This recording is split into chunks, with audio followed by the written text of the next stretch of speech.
writing this lecture has helped me think about something that fascinated me as I wrote my own history of the war, and that is, why is the contemporary history writing of the war so remarkably rich? Why is it moving, shocking, unforgettable, immediate, in ways that historical writing from the time about the Reformation mostly isn't, to be frank? So I'm going to introduce you to a range of different characters who wrote about the war, each of whom represent a different way of doing history. My goal is to ask questions about how we write history, what narrative techniques we use or don't use, how we employ source material, in short, what is involved in the writing of history. The German Peasants War had a remarkable afterlife in history writing of later centuries too. Engels wrote a history of it. Thomas Münzer, his anti-Lutheran hero, became the poster child of the East German regime. But that would be another story. Tonight, what I want to do is to think about those people who lived through the event and how they made sense of it. An overwhelming tragedy, so vast that it was universally known as the Aufruhr, the stirring up or the turbulence, a way that itself conveys its force and its shapelessness. But to turn to what this has to teach us about how we write history. For the last 30 years, narrative has been the dominant way of writing history, telling a story, at least so far as history with a broad reach is concerned. I remember reading an article by Lawrence Stone in Past and Present on the return of narrative when I was a postgraduate, and finding it mysterious. Why would historians go back to narrative? At that time, narrative seemed old-fashioned and dilettantist. I thought historians should be asking about gender, about race, and about class, rejecting the stories that we'd grown up with because they were written from the standpoint of white men. Instead of the grand old narratives, my generation wanted to go to the archives to answer new questions, to analyse records statistically, to uncover micro-histories that would challenge the stories we thought we knew. History was about argument and critical thinking. 40 years later, narrative now seems to sweep all before it and becomes the universal mode for writing history with a wide audience. A popular history must be a weighty tome that tells the reader the clear chronological story of what happened in irrefutable, definitive detail. A history, or so it sometimes seems, that comforts rather than disturbs. Now that change may itself have come full circle, as Peter Brooks, one of the earliest advocates of narrative, has published a book decrying the ubiquity of storytelling. Narrative, as he points out, has become the universal way of presenting complex information, whether that be through advertising or through how political ideas are communicated. The story provides an explanation of why a particular policy is needed or how a product came to be. Narrative is intended to create participative listening on the part of the audience because the audience is presumed to want to know what happened next, while the logic of successive events is supposed to supply the explanation of what happened. Storytelling also provides a kind of spurious intimacy. My local coffee roaster advertises the story of how Lizzie and James spotted a tuk-tuk truck and turned it into a mobile cafe. But even Costa Coffee, now in fact owned by Coca-Cola, does the same with a website that advertises what they call Our Story. And I have to apologise because I've inadvertently removed the stories there. It's really amazing. They are almost identical. And yet this is our local Oxford coffee maker, and that's Costa. But narrative is only one way of doing history. This evening I want to go back to the 16th century as a way of thinking about how we do history. And of course, this was a time when ways of writing history weren't fixed, and even the status of the event in question itself, which was a peasant uprising, without heroes wasn't a classical subject for the writing of history. And I'm going to consider 7 different examples of histories of the war that all develop techniques of historical writing that we still use today. And I want to conclude by asking why it is that we are currently enthralled to one particular version of narrative history. Narratives are, of course, also about controlling the story. From the start, Lutherans tried to impose a narrative on the war. Luther saw it as a battle between himself and the devil in the shape of Thomas Münzer. He made sure to publish Thomas Münzer's final letters, which incriminated him as a rebel, putting the source material, if you like, into the public domain. And Luther's supporters immediately produced histories which blamed Münzer for the war. Luther knew how important it was to control the narrative, for conservatives were blaming him for having caused the Peasants' War revolt because he made all these demands for freedom. After all, he had published The Freedom of a Christian in 1520, using the word freedom that was itself incendiary, and soon would be on the peasants' lips.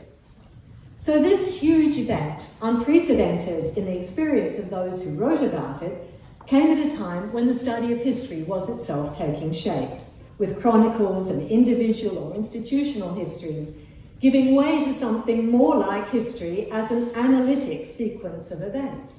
Humanism was suggesting new ways of writing history for those educated by reading Tacitus and Ovid. Town chronicles had been compiled for a century or so and were becoming a pastime amongst the elites. But their form wasn't yet fixed, while causation didn't always play a role in their accounts, or not a strong one. At the same time, it wasn't only Luther who was trying to control the narrative.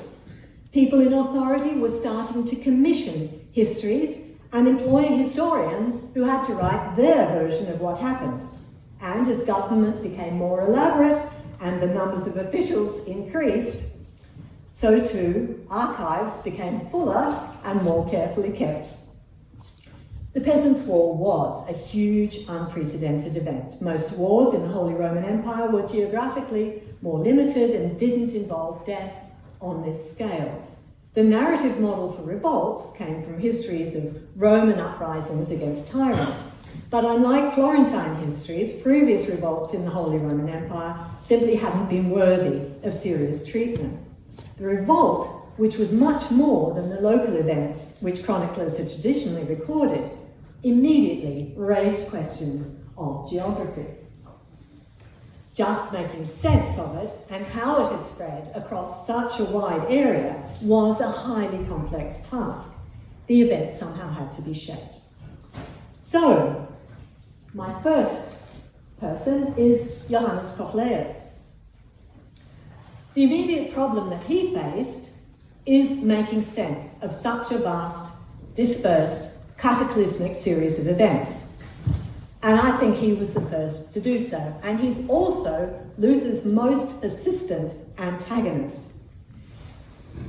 He was nicknamed the Snail on account of his name, which means spiral. And he sort of trailed slowly in Luther's wake, doggedly refuting each and every work of the reformer. And he spent his entire life doing that. He would wait till something came out and then he would produce his refutation. And then the next one would come, another refutation. So he spent his entire life.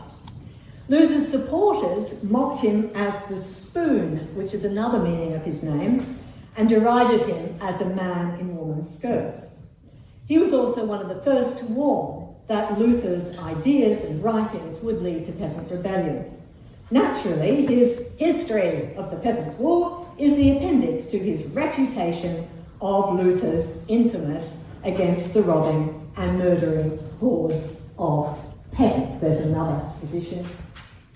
And there's his answer. You can see he kind of loses on the impactful card at the behind the statement.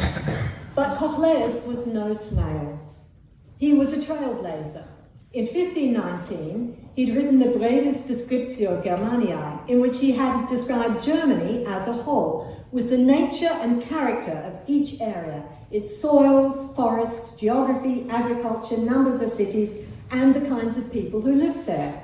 This was before the elaboration of maps that would begin from mid-century onwards, and it was one of the first attempts to describe Germany as a unit. And he placed Nuremberg in the centre, which just happened to be the city where he was, and where he worked as a schoolmaster. He'd been born nearby. He might seem touchingly provincial to place Nuremberg at the centre, though it was indeed one of the most important cities of the Reich. So the same interest in geography then coloured his attempt to tell the story of the war, and it's a remarkable achievement, coming out the same year the war concluded. He starts with Kempten and Swabia, going up through Alsace and Franconia, Thuringia, Mainz and Tyrol, before circling back to Ulm and the Allgäu, and finally to Kempten, where the revolt began. So what he writes is less of a narrative than a bird's eye view. And I just sort of tried to trace it. There would be a much better way of rendering that, but just to give you a sense of how he's trying to put it all together and give you some kind of sequence in something that's just totally overwhelming. And it's interesting that he goes for this sort of bird's eye perspective, because of course that's the way of doing maps which is being developed at precisely the same time. So here we have Jörg Selt's bird's eye view of Augsburg seen from the west, from 1521, and you can see how that way of doing the perspective has become much less experimental, much more fixed in this version of the same city from 1626. That's now how you do it. So the map, not the plot of the war, and not the individual figures who took part, is the story. And he was also well aware of the different issues in the different areas of revolt that, of course, accorded with their different economies. I like to think that Coelestis is prefiguring ways of thinking that have since flowered in the use of spatial analysis in history, as historians now make use of GIS software to enable a kind of thinking that allows them to see connections between one event and another. So my second example is the chronicler Lorenz Fries, who worked for the Bishop of Würzburg and whose history of the Peasants' War in the Diocese of Würzburg was commissioned by his employer. He wrote several other histories as well. And unlike Coelestis, he was a historian as well as a senior bureaucrat. Fries had an absolutely ripping yarn to tell, because Würzburg was one of the chief centres of the war. The town declared for the peasants and allowed peasant soldiers into town, so that for months peasants were thronging the streets and hanging about in the local pubs. They established their own council next to the town councils on the town square, and there they met, while the Bishop Konrad von Thüringen cowered in his massive castle, which there he is. He cowered in his massive castle, which still looms above the town. He actually scarpered to the safety of Heidelberg. Würzburg became a beacon for peasants all over Franconia, as in the climax of the war, 3 separate armies converged on the town to besiege the castle, somewhere between 15 and 23,000 men. But the garrison, which was small and well armed, managed to hold out. They were also well trained. In the nick of time, the troops of the Swabian League, the bishop, and other princes, including Casimir of Brandenburg, finally set out for Würzburg, and the siege was lifted. They defeated the peasants, first at nearby Königshofen, and witnesses described seeing the roads leading into Würzburg as being full of butchered peasants. I'll come back to that in a minute. There you can see the butchered peasants down in the bottom. And the vineyards were full of corpses. Würzburg itself was defeated, soldiers plundered the town, and the proud civic dignitaries had to cross the bridge over the river to surrender at the prince's camp. They were utterly humiliated, and several of them were executed on the town square. Really powerful politicians. So how does Fries tell this story? Well, he provides no less than 3 different versions of the story, 3 different points of view. The first is a conventional narrative of the war that tries to place Würzburg within the war as a whole.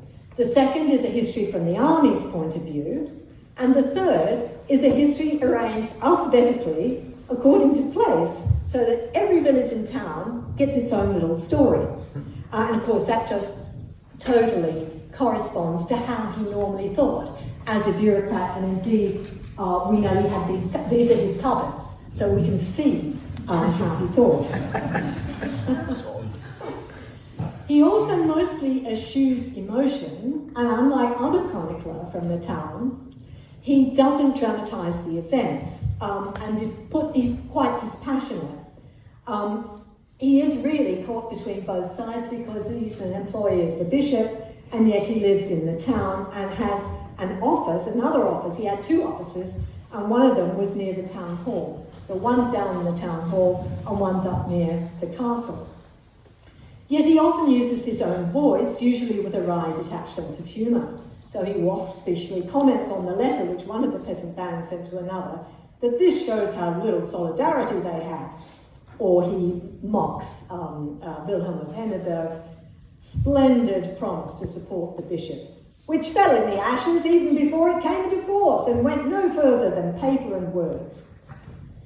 So what Fries does is he compiles a collection of documents using materials that he found in the peasants' chancelleries after the battles of Königshofen and Ingolstadt, just near Würzburg, and from the villages and the town hall in Würzburg, and other materials he found in a cupboard at Münsterstadt. But he also says, I have thrown away over half of what I found because I did not find it particularly useful for this history. Of course, the historian thinks, what? You throw it away? But in fact, I think he does record a quite surprising amount of material from those peasant chancelleries, even things that look on the face of it like the thing you would assume he would chuck in the bin. So why did Fries have 3 separate goes at writing a story?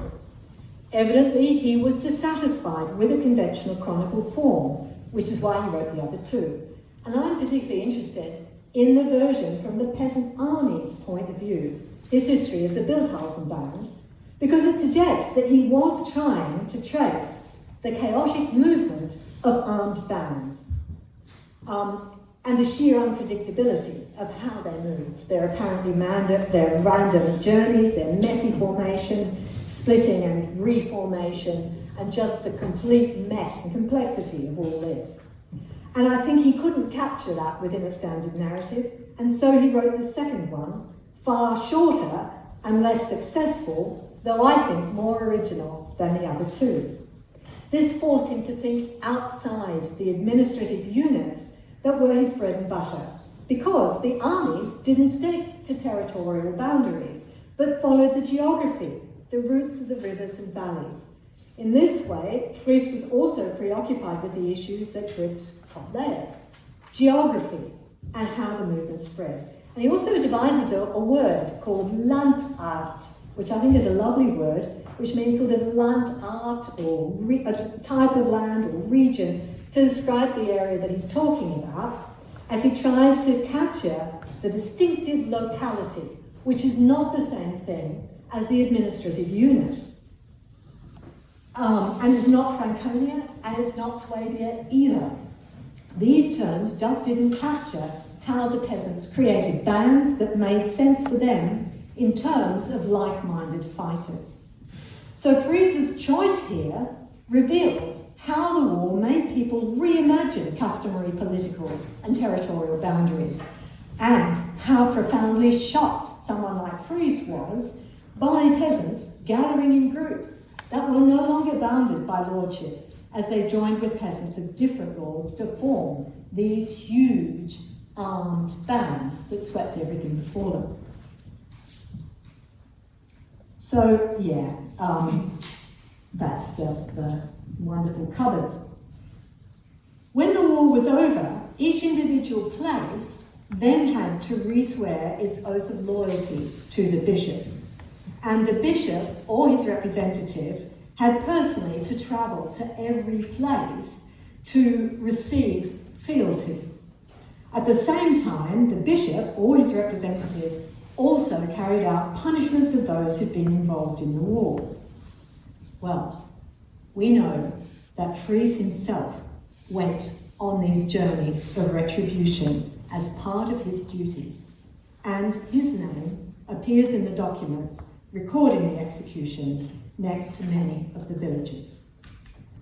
From these, it's clear that each morning he would have woken knowing that he would witness perhaps 10 executions that day.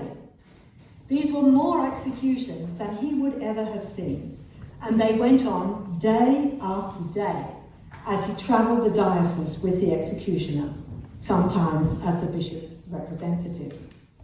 He did not have to do them all, but he was the official who did a fair proportion.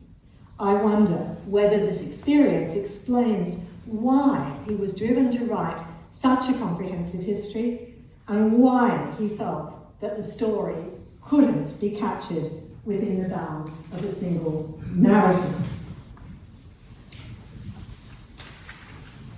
So he's the administrative historian, if you like, but also the historian who's thinking about space in a different way.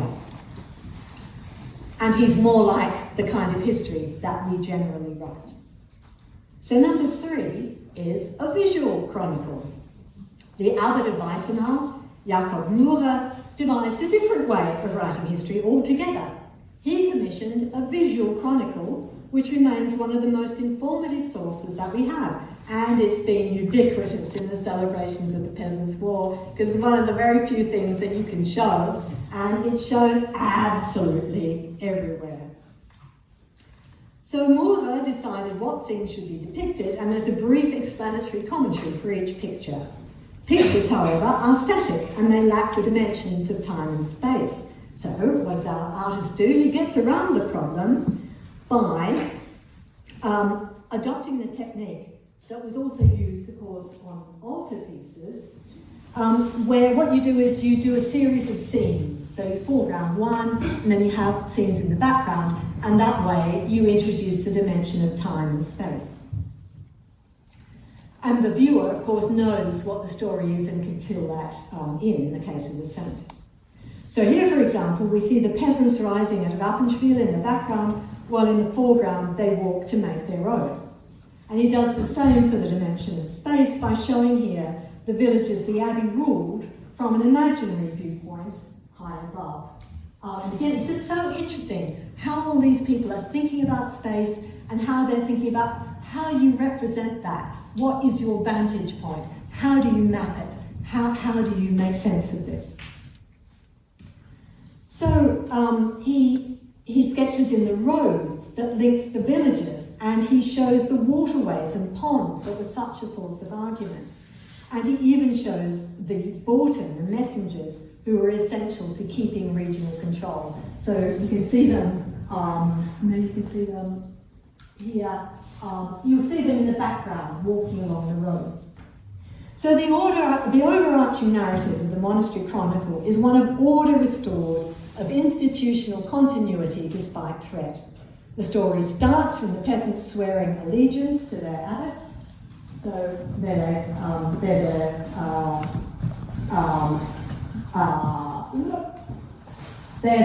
swearing allegiance to the abbot, and here they're swearing allegiance to Stefan Wahl, who is their leader.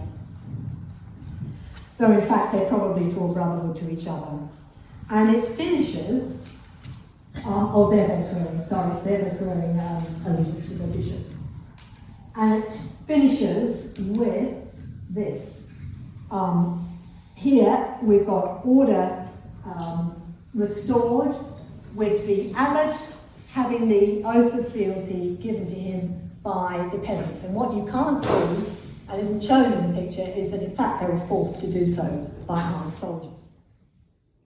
And the central piece of it, and it also shows the monks fleeing with the valuables to the town of Ravensburg to keep them all safe, so they're leaving the monastery and running away. And the central scene is this, where the peasants take over, and it's the complete disorder as the peasants manage to just get into the monastery and take everything over. And what they do is they fight, they draw blood, they don't listen when someone tells them, peace, stop, put your arms down. They just don't, they keep on fighting. They fish out all the ponds, and then they raise the sluice so that all the water runs away.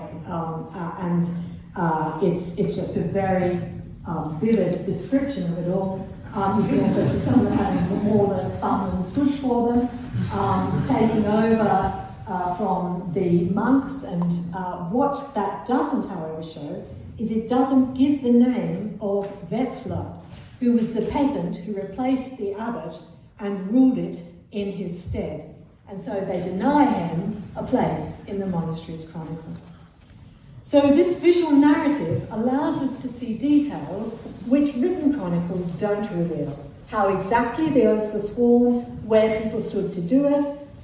It provides the perspective of the monastery's understanding of events, of order disrupted and then reimposed, of danger faced and survived.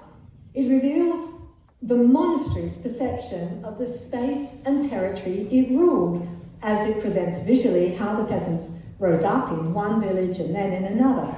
And of course it can be read by the non-literate. And it's vivid in ways a text cannot be, as it captures the terrifying experience of individual monks and shapes it into this collective institutional memory. Like the TV history of our own day, it seeks to engage the viewer by tracing the stories of actors with whom we identify, as the later monks, for whom it was intended, of course, would have done. By contrast, the fourth history that I want to discuss was written by a nun from the convent of Hegbach. And there are some people in the audience who know more about this chronicle than I do, so forgive me. It doesn't seek to provide an overall or even a regional narrative of the war, this chronicle, but it traces the convent's experience, naming individual nuns and describing how they later became prioresses or abbesses. It's a book of memory for the convent. Written, and there it is, written after the event, the stories are well shaped, as if they've been told many times. So we read of how the nuns, in a panic, had their goods secretly transferred to the nearby town of Biberach, just like the monks had done. But as their servants carried a huge sack of felt shoes across the market square, 3 of them fell out. A large crowd gathered and everybody laughed. Every shoe was returned and nothing was taken, the chronicler tells us, because everyone was well inclined towards us, which their convent servant ensured would be the case by tipping them well. And not the least thing was lost or ruined. So repeatedly, what the nuns do, this nun does, is provide anecdotes to prove the affection in which locals held them. But her anxiety to do so, and the anecdotes themselves, as in this case, suggest that their support was limited. Why else had they been so careful to transfer their goods and food supplies in secret, using no fewer than 30 servants? So underneath the superficial optimism of her account, another story emerges. The nuns were the targets of insults from local women who threatened that they would swap places with them, and they would have a taste of the pains of childbirth. While another revealing anecdote describes how a nun reacted badly when, as their confessor put it, hearing one nun scream, "Ah, God, she's in such a bad way because she will have to be a peasant." And she is one, because the red cross has been painted on the door. That was the sign that the peasants had put above the convent door. So the nuns in their closed community emerge as scarcely able to deal with the external world and ignorant of the lives of the peasants around them. The hero of the story is the Hofmeister of blessed memory, who saves the convent from destruction by entering the peasant army and negotiating personally with the peasant leader, who happened to be one of the serfs of the convent. The nun's perspective is the narrowest of all the chroniclers I will discuss. So, for example, the narrative begins by describing how the peasant army met weekly to discuss how they wanted to take all the goods of the monasteries and nobles and drive monks and nuns out of the monasteries, and they wanted to begin with Hegbach, as if the convent at Hegbach were the chief actor in all of this, which it wasn't. When the chronicle comes to describe the most famous peasant atrocity of the war, the Weinsberg massacre, in which 24 nobles and their followers were forced to run the gauntlet, it describes only how the peasants, having finally departed from the Hegbach chronic, did great murders of the young nobility, also the young count. They penned them in a ring and hunted them over naked swords and treated the old count dreadfully until he died. So that is a completely garbled version of events, but it's one of the most famous stories of the whole Peasants' War. Everybody tells it, and everybody else gets it right. So instead, the narrative is framed as a memorial that commemorates liturgical time and the actions of individual nuns. It's a form of necrology that can be remembered through anecdote. And one lengthy passage recounts how one of the nuns refused to leave the convent and remained in the chapel, determined to risk the peasant invasion, and so forth and so on. And another story leads up to a wonderful comic evocation of how the fleeing nuns dressed in all their clothes, furs and petticoats. And once they put them on, they were so big that they could hardly fit through the door. So for the nuns of Hegbach, the Peasants' War was an adventure, an interruption into an otherwise uneventful institutional history. The chronicle's narrow focus and lack of interest in the peasants reflects the nuns' inability to recognise their own privilege or how they had alienated those whom they ruled. It is also, of course, a gendered perspective because the chronicle's author was a profoundly talented writer who couldn't venture to write a history based beyond her convent walls. So, and there it is, seen from the air.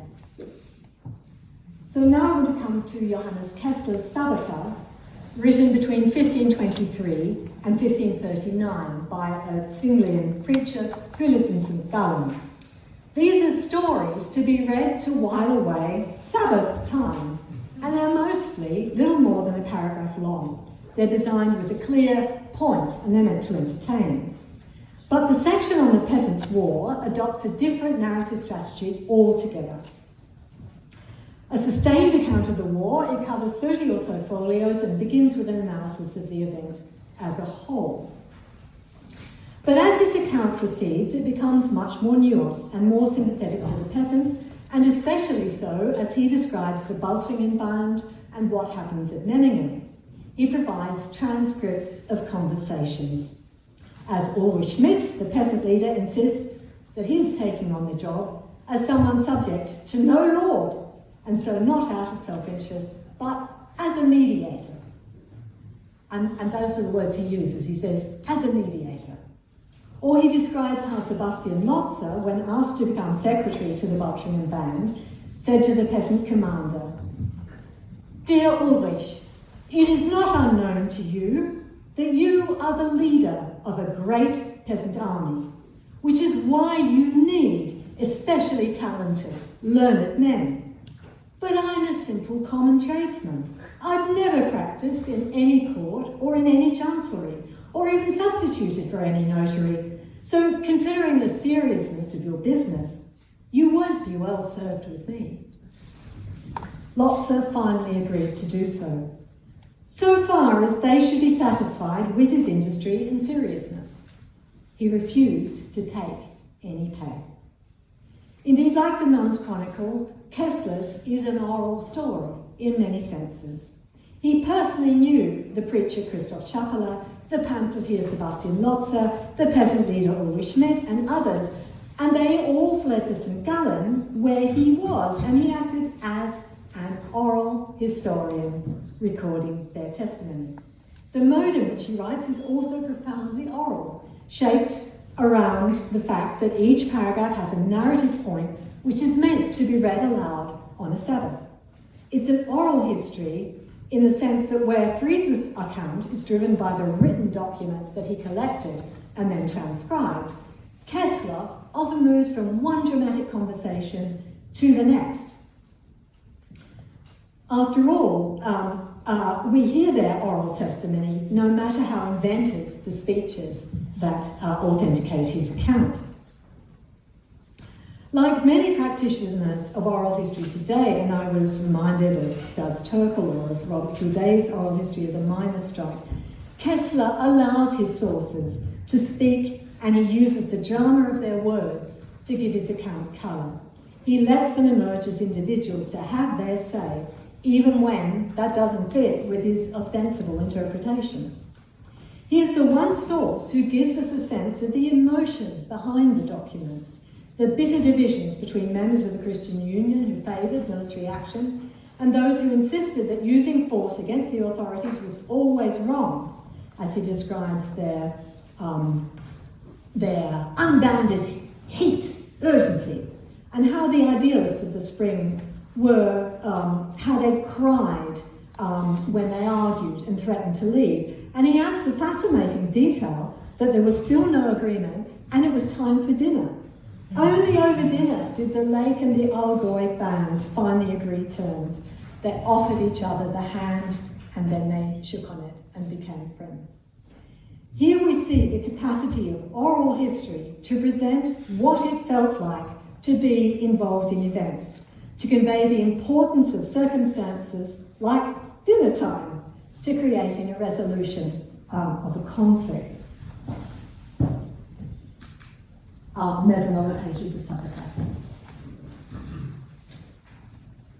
So my next chronicle does not exist.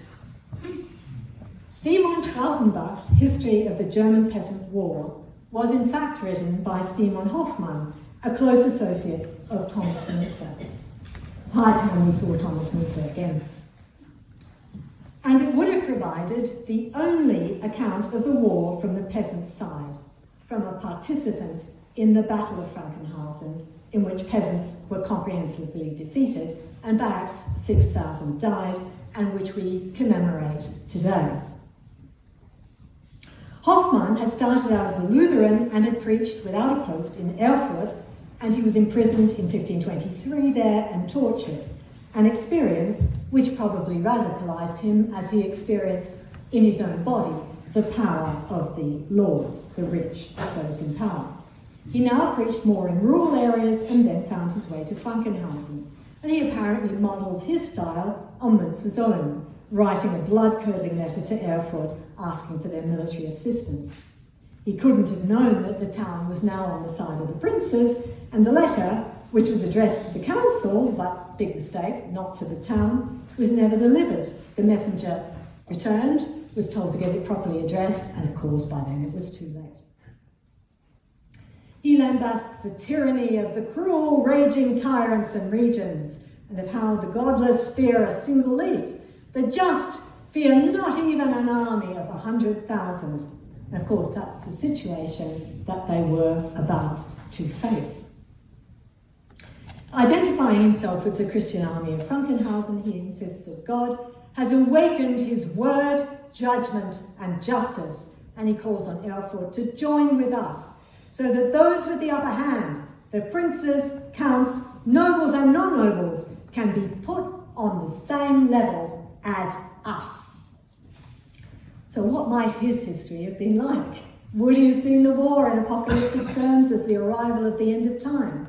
Or would he have seen it as the cause of the godly against the tyrants, leading to a more equitable society here on earth? How would he have explained their defeat? Would he, like Münzer, have argued that they failed because each sought their own self-interest rather than the salvation of all Christians? That explanation of Münzer, and it's a terrible explanation, is really sad. That is the one that he makes in his final letter to his congregation at Mühlhausen, and it was written when he was in captivity before his execution. Would Hoffmann, who would have been free to express his own view, have blamed his followers as Münzer did? Or would he have seen the lost battles as a temporary setback, the first phase of an ongoing struggle against the top dogs, the Große Huntsman? Whatever his narrative choice, we can be certain that he would have framed the conflict not as a series of local uprisings, nor as a set of charming anecdotes. Indeed, the Nuremberg Council condemnation describes it as an ungeschickt, an unfortunate, an unwise account of the attacks of the princes, and rejects it, and they had it burnt and destroyed. And finally,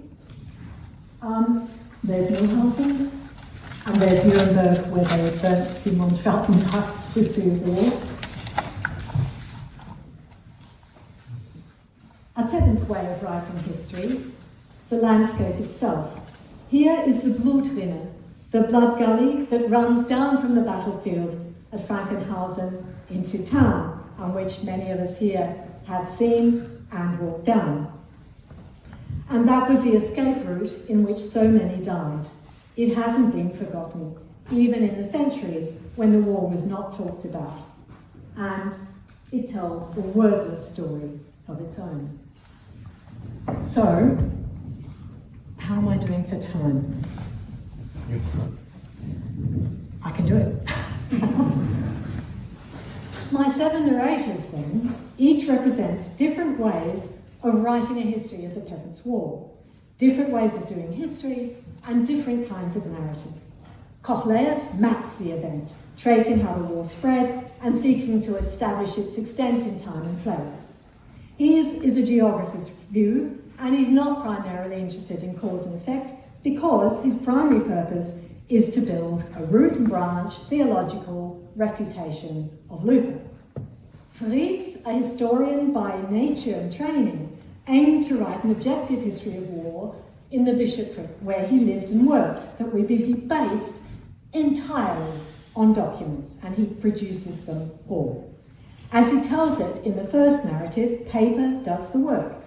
Each letter or document he reproduces causes another event, and his story is a causal chain of written records divided into short chapters based around a single event.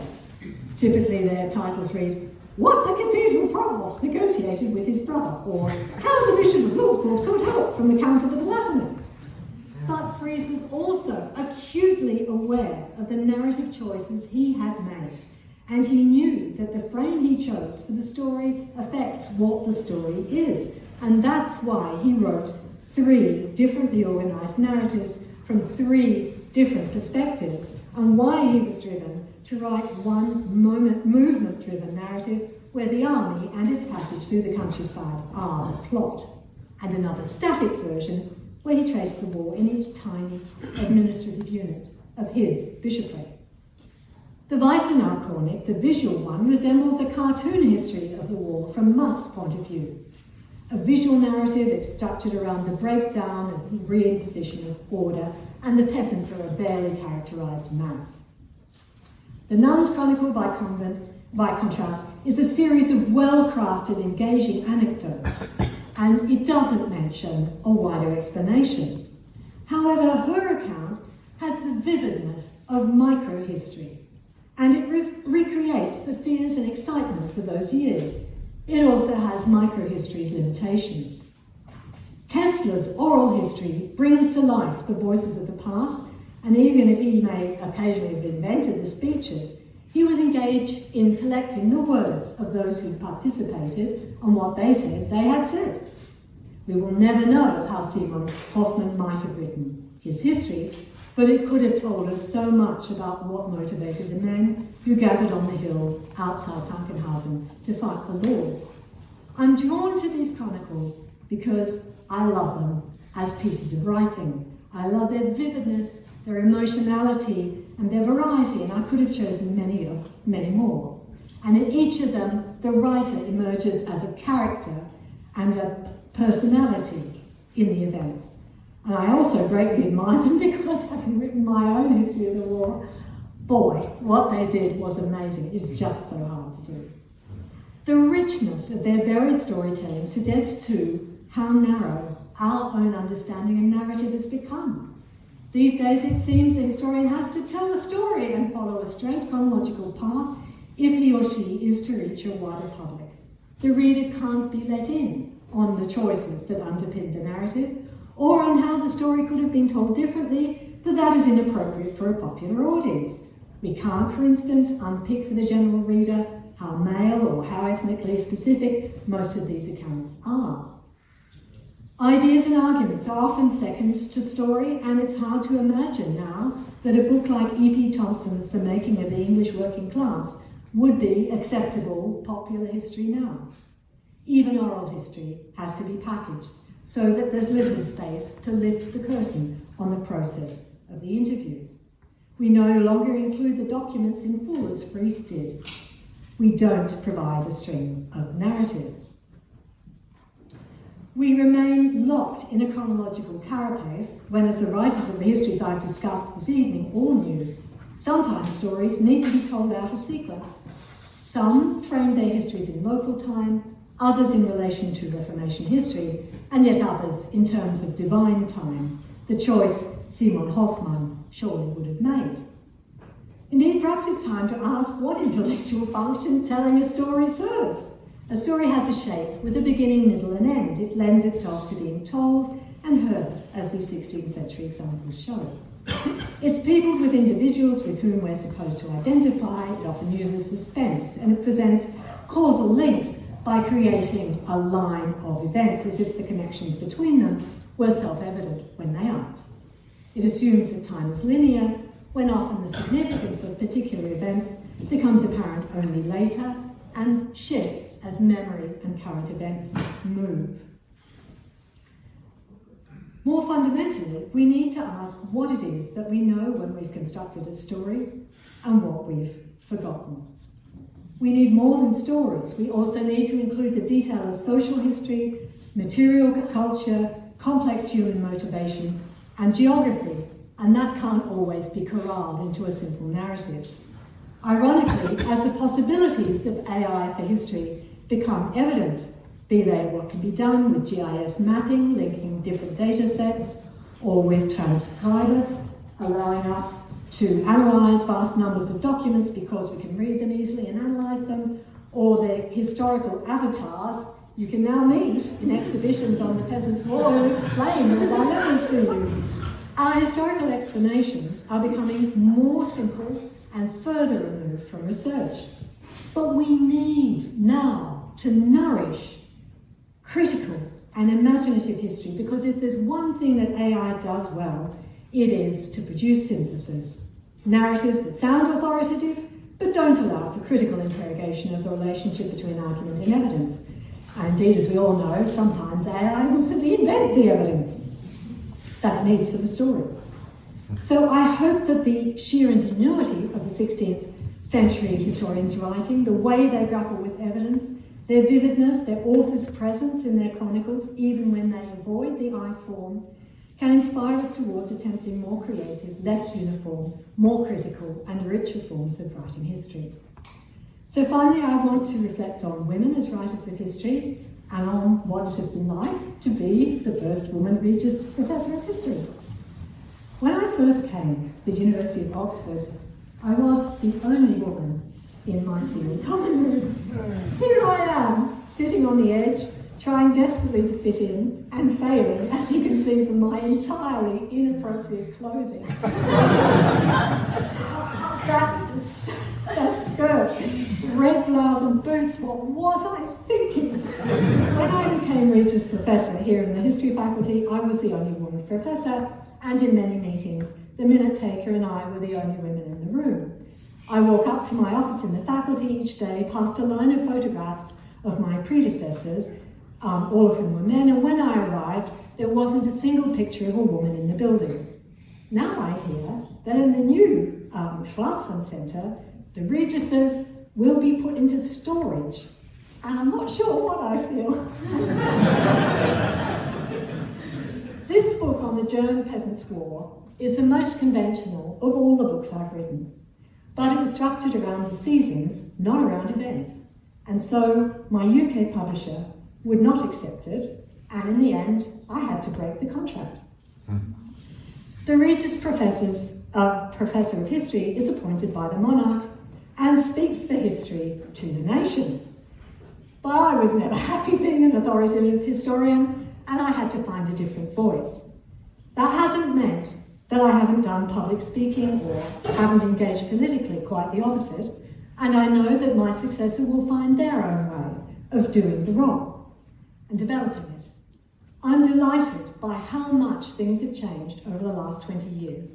Now we have many different voices, from queer history, gender and women's history, the history of race, and the territory of the historian has hugely expanded to include the environment, the Anthropocene, dreams, motherhood, and the complex overturning of national narratives that the new history of slavery has accomplished.